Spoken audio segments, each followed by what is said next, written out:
خور ته زکات ورکول جایز دي، خو د هغه مال نه چې کم مال د ورور خپل مال دی او کم مال چې د ورور ته د پلار نه پاتې وي او د پلار په دې مال کې د سره د خور هم حصه ده، نو بیا د هغې نه خور ته زکات نشي ورکول. ورور ارس په خپله ګټلي دي، د پلار نه ورته اسم نه دی پاتې او دوی خویندې دي، یو واده کړې ده او یو ناواده ده په کور کې ورسره اوسېږي، نو واده کړې خور ته هم زکات ورکولی شي او چې کومه واده نه ده او په کور کې در سره ده هغې له هم زکات ورکولی شي، خو شرط پکې دا دی چې مال ستا د لاس ګټلی شوی مال، ځکه چې په کوم کور کې خویندې د ورونو سره اوسېږي او د پلار نه ورته څه نه پاتې او ورونه ګټه کوي، نو د ورونو په دغه ګټه کې د خویندو څه حصه نشته دی. تره او ترور یعنی د پلار خور، د قرآن او د حدیث په ژبه کې د پلار دی خور ته عمه وایي، عمه، نو تره ته هم زکات ورکول جایز دي او د خپل پلار خور یعنی ترور ته هم زکات ورکول جایز دي. وراره مالدار دي، ترونه او تروریانی غریبانان دي، نو زکات ورکولی شي. او بیا لکه څنګه ورور څلور قسمه دي، نو دارنګې د تره او ترور دا هم په شریعت کې څلور قسمه ده، د څلور واړو قسمونو د زکات ورکولی شي. د ترونو او د تروریانو اولاد زامن، لونه، نوسی، کڑوسی او د هم زکات ورکول جایز دي. تره مړ دی بچي ژوندي دي، ترور مړه ده زامن لونه یې ژوندي دي او بل د تره زوی مالداره دی، نه دي د زکات ورکولی شي. او اوس مې درته ووي که پوهېږي چې دی شرمېږي او ستا پې یقین دی دا د زکات مستحق دی، نیت د زکات کوه او په خوله ورته چې هر څه اخلي وایي. د مور ورور ته د عربۍ په ژبه کې او د قرآن په ژبه کې خال وایي او د مور خور ته خاله وایي. په دغه ټکي کې پښتانه، پنجابیان او عرب شریک دي. عربیان هم ورته خاله وایي، موږ پښتانه هم ورته خاله وایي او پنجابیان هم ورته خاله وایي، او د پلار په خور کې فرق دی.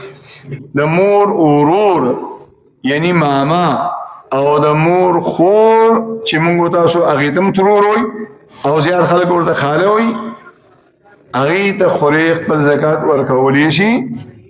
د ماما او د مور د خور اولاد چې هغه د زکات مستحقي، هغې ته هم زکات ورکول جایز دي.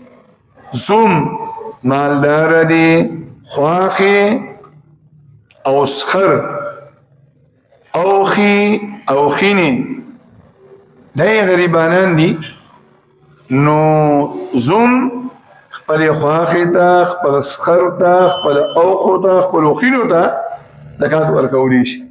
سخر خپلې لور ته او د لور اولاد ته زکات نشي ورکولی، او سخر خپل زوم ته زکات ورکولی شي چې هغه زوم د زکات مستحق. بیا که د همدغه زوم چې د زکات مستحق نه د دې خپل سخر د زکات هغه پیسې د په لور لګوي، د په نوسو باندې لګوي، نو جایزه ده. میرني زوی میرني پلار ته او میرني زوی میرني مور ته زکات ورکولی شي.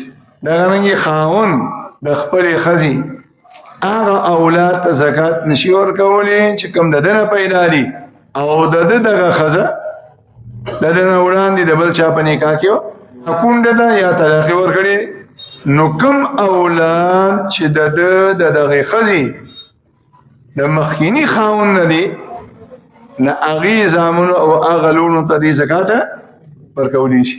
دارنګې ښځه د مالداره ده، د دې د خاوند یو هغه بچي دي چې چې کوم د دینه پیدا دي او یو د دې د خاون هغه بچی دي چې هغه د بلې ښځې نه دي، هغه ښځه یا مړه ده یا ژوندۍ ده.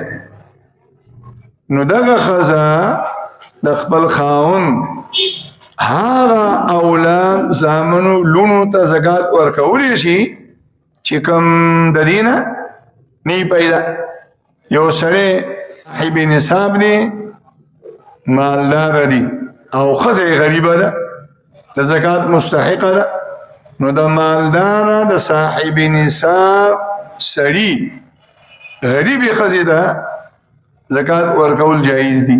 هغه بالعکس مالدار ده، سره سپین ورسره دي، نغدي روپۍ ورسره دي، خاوند دی غریب دی او د زکات مستحق دی، نو د مالدار ښځې غریب خاوند ته زکات ورکول جایز دي.